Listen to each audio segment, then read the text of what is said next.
తెలియని వారు.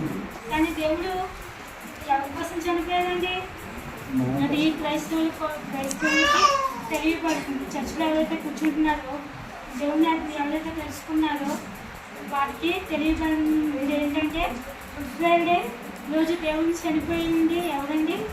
ఎవరి కోసం అండి? యేసయ్య చనిపోయింది మన కోసం, మనం బ్రతకడం కోసం, మనం జీవించడం కోసం. మీకు పెళ్ళిళ్ళు అవ్వాలి, మీకు పిల్లలు పెట్టాలి, మీరు దేవుని తెలుసుకోవాలి, దేవుని సన్నిధిలో ఉండాలి, ఈ పాపాలు పోవాలని చెప్పి దేవుడు ఏం చేశాడండి? ఆ రోజు దేవుడు శిలువ మరణం పొందాడు. హల్లెలూయా హల్లెలూయా. మళ్ళీ పునరుత్థానం దినాన ఏం చేశాడు? యేసయ్య గారు తిరిగి లేచాడు. హల్లెలూయా హల్లెలూయా. యోహాను సువార్త 19వ అధ్యాయం 26వ వచనం, 28వ వచనం. అటు తర్వాత సమస్తమును అప్పటికి సమాప్తమైనదని యేసయ్య ఎరిగి నేను తప్పికొనిచున్నాను. నేను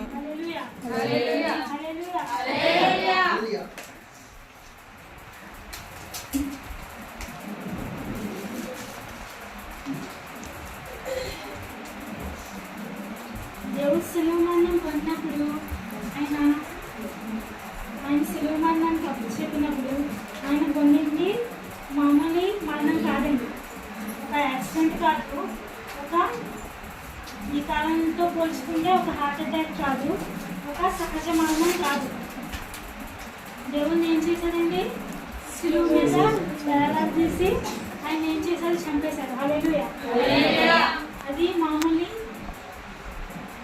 మరణం కాదు. హల్లెలూయా. మన కోసం దేవుడు ఏం చేశాడంటే అత్యధికమైన సక్రియమైన మరణం దేవుడు పొందాడు. హల్లెలూయా హల్లెలూయా.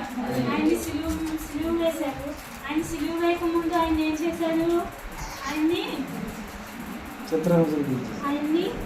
దొంగ వల్లే పట్టుకొని ఆయన ఏం చేశారు?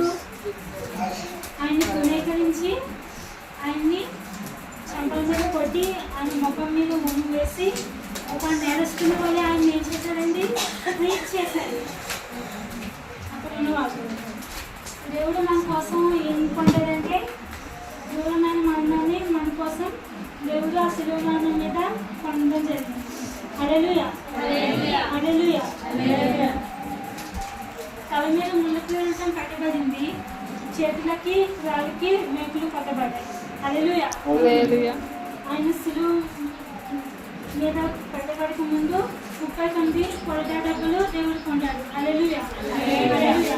అది మామూలు డబ్బులు కాదండి. ఆ కొరడాలకు ఉన్నవి ఏంటంటే మాంసం సైతము చీల్చివేసే మేకులు లాంటివి. కాబట్టి ఆయన చాలా అధికంగా శ్రమ పొందబడి మన కోసం ఆ శిలువ మరణం పొందాడు. హల్లెలూయా హల్లెలూయా. అక్కడ చూస్తే దేవుడు శిలువ మీద ఉన్నప్పుడు ఆయన పలికిన మాట లేఖనం నెరవేర్చినట్లు నేను తప్పించున్నాను. హల్లెలూయా హల్లెలూయా. వాక్యంలో ఉంటుంది కదా, నీకు చేతును అని లేఖనంలో రాయబడి ఉన్నది. ఆ లేఖనం నెరవేరినట్లు దేవుడు ఏం చెప్పాడండి? నేను తప్పించున్నానని సెలవిచ్చాడు. హల్లెలూయా హల్లెలూయా హల్లెలూయా. కీర్తనలు 22:15 వచనం.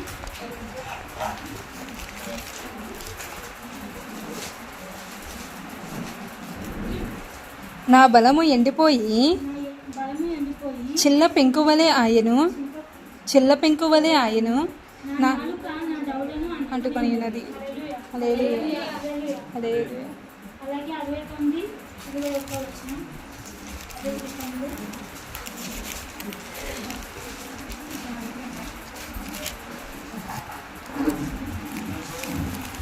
వారు చేతును నాకు ఆహారంగా పెట్టి నాకు లభ్య అయినప్పుడు చిలకలు సాగనిచ్చింది.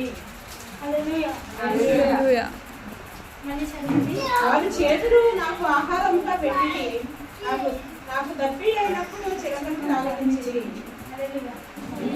ఈ లేఖనంలో ఈ వచనం రాయబడినట్లు దేవుడు ఏం చేశాడండి? ఆ శిలువ మీద ఆ వచనాన్ని తెలిపారు. హల్లెలూయా. నెరవేర్చాడు. అసలు దేవునికి దాహం ఏంటండి అంటే ఆ పరిస్థితిని బట్టి. కానీ మనం యోహాను సువార్త 4వ అధ్యాయం చూసినట్లయితే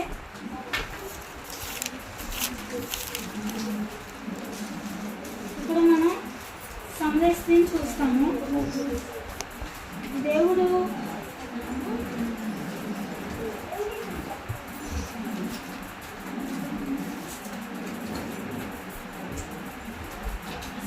సమరయ స్త్రీ రాగానే ఆవిడ అడుగుతాడు. ఆ బావి దగ్గర రాగానే నాకు దాహం కిమ్మని దేవుడు యేసయ్య గారు ఆవిడని అడుగుతాడు. దాహం కిమ్మని అని అడుగుతున్నారు. హల్లెలూయా.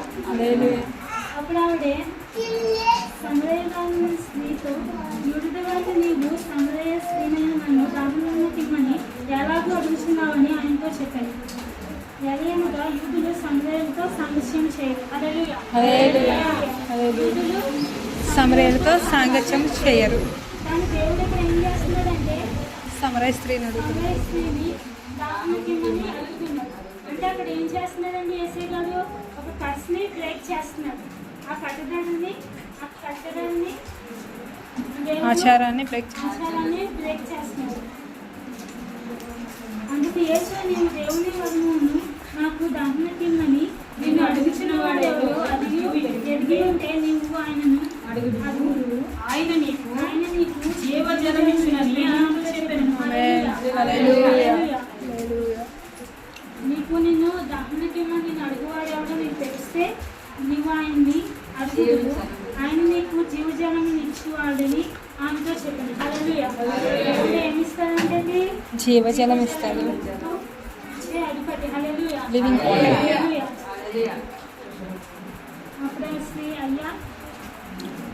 అప్పుడు ఆ స్త్రీ అయ్యా ఈ బావి లోతైనది చేదుకొనుటకు నీకేమీయో లేదే, ఆ జీవజలం ఎలాగో నీకు దొరుకును?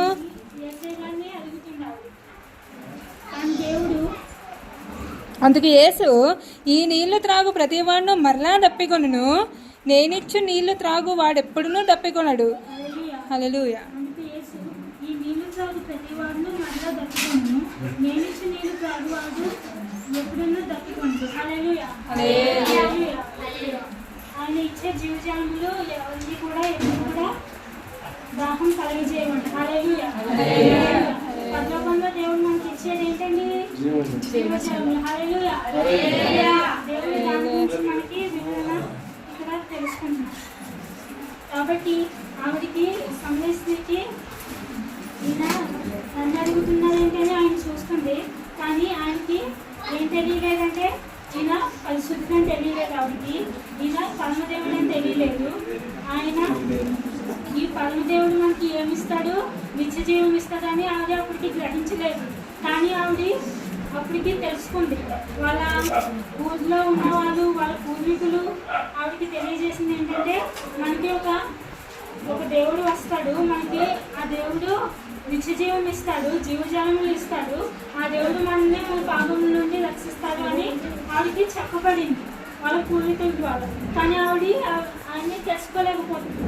కానీ దేవుడు ఎప్పుడైతే ఈ మాటలు చెప్తున్నాడో ఆవిడ హృదయం ఏమైందండి? తెలవబడింది. హల్లెలూయా. ఆవిడ దేవుడు చూడగలుగుతుంది, దేవుని మాటలు అర్థం చేసుకోగలుగుతుంది. హల్లెలూయా. ఈయనే నిత్య జీవుడని, జీవజాలం నుంచి దేవుడని దేవుని గురించి తెలుసుకోగలుగుతుంది. హల్లెలూయా. అలాగే మనం ఇదే యోహాను పత్రికలో చూస్తే కానాలో దేవుడు ఏం కలుగు చేశాడండి? నీళ్ళలో ద్రాక్షారసంగా మార్చాడు. హల్లెలూయా. హల్లెలూయా. దేవుడు నీళ్ళను ద్రాక్షారసంగా మార్చే దేవుడు. హల్లెలూయా. అలాగే మనం ఇక్కడ చూసుకుంటే ఈ సమరయ స్త్రీతోనే దేవుడు ఎందుకు మాట్లాడవలసి వచ్చింది అంటే అక్కడ ఆవిడకి ఏం కలిగిందండి? అప్పుడు అది రక్షణకి సాదృశ్యంగా కనిపిస్తుంది మనకి. ఆవిడని రక్షించి దేవుడికి నిజంగా దాహం కలిగి మనకి దాహం వేసినట్టు మనం వాటర్ తాగుతూ దింపుడు తాగుతున్నట్టు కాదు. కానీ ఆయన ఆవిడకి రక్షణ పొందబడిందని దేవుడు తెలుసుకొని ఆవిడని రక్షించడానికి దేవుడు ఆవిడ దగ్గరికి వెళ్ళాడు. హల్లెలూయా. సమరయ స్త్రీని రక్షించడానికి దేవుడు ఆవిడని రక్షించి దేవుడు మాట్లాడడం వల్ల ఆవిడకి ఏం కలిగింది? ఇప్పుడు రక్షణ కలిగింది. ఆవిడ వల్ల ఊర్లో వాళ్ళకి ఏం కలిగిందండి? రక్షణ కలిగింది. హల్లెలూయా. కాబట్టి దేవుడు శిలువ మరణంలో కూడా దేవుడు ఆ వ్యాధులను బట్టి, ఆ దేహంలోని దెబ్బలను బట్టి ఆయనకి బలము లేదు. ఆయన ఎంత స్ట్రాంగ్గా ఉండేవారో, కానీ మరణశిక్షకి ఇచ్చినప్పుడు ఆ కొరడా దెబ్బలు, ఆయన్ని సిలువ వేసినప్పుడు ఆయన ఎముకలు కొంచెం దెబ్బలు తవ్వడం వల్ల ఆయన ఏమయ్యాడండి? పడిన పడ్డాడు. హల్లెలూయా. అలాగే మనం చూస్తుంటే వాక్యంలో ఉంది, దేవుడు అంజూరపు చెట్ల దగ్గరికి వెళ్ళి ఆకలి వేసినప్పుడు అంజూరప్పలు ఏం చేస్తారు? వెతుకుతాడు ఒక చెట్టు దగ్గరికి. అక్కడ అంజూరప్పలు దొరుకుతాయండి దేవునికి? దొరకవు. కానీ దేవుడు నిజంగా ఆకలి వేసి అక్కడికి వెళ్ళింది కాదు. అక్కడ వాక్యం ఆయన అక్కడ శిష్యులకి కనపరచుకోవడానికి దేవుడు అక్కడ నేను ఏదైనా చేయగలే దేవుడిని నాతో ఉన్న వాళ్ళు తెలుసుకోవాలని దేవుడు చేసిన సూచన. నాకు కళ్ళు దొరకలేదు కాబట్టి దాన్ని దేవుడు శపిస్తాడు. ఆ తర్వాత రోజుకి ఏమైపోతుంది? తర్వాత శిష్యులు ఏం చేస్తారో దాన్ని కనుక్కుంటారు. కాబట్టి దేవుడు ఏదైనా చేయగలే సమర్థుడు. హల్లెలూయా. హల్లెలూయా. ఆమేన్. కాబట్టి దేవుడు